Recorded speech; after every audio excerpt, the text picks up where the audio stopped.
bakit 20 to 30 eggs lang ang iniitlog nito kada taon. At sa bilang na iyon, 5 lang ang nagsusurvive sa live. Isa rin ito sa mga dahilan kung bakit critically endangered na ang Philippine crocodile. Layo ng mga scientifico at mga crocodile farmer dito sa Pilipinas. Doesn't count. They have 10,000, 20,000. What they did is animals still will not be accountable. That's not important for them. But hindi na ako makita ang isa. Anyway, let's try this. That's the most important for them.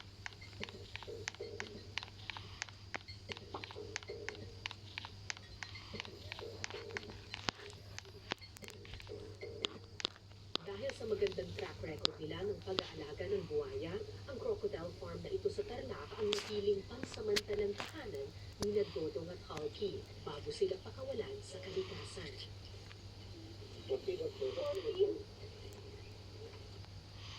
طفلك يحتاج بامبرز كلوت عشان يقدر يحلق ويحمي يقفز زي القرد. بامبرز كلوت يستخلص الصبار بحزام المطاطي والثنايا المرنة عند السن لحماية 160 درجة من التسرب.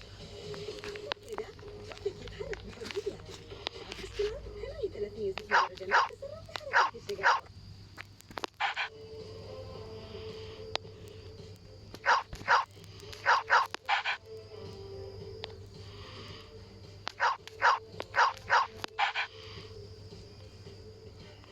Na talagang wild na environment na talaga. Kailangan matutuhan muna ni Ito condition nila natin sa mga alam mo yung wild environment, natural habitat sa kanila. Unti-unti natin nililibre. pero hindi ito nagtagumpay.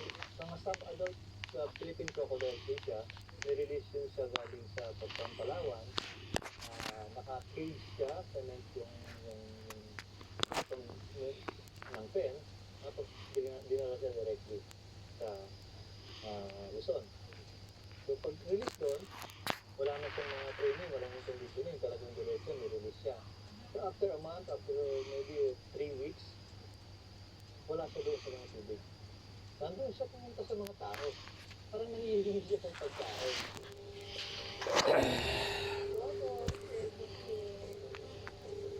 Dahil ayaw na nilang maulit ito kina Hulky at Dodong, unti-unti ang gagawing pagpapakawala sa kanila.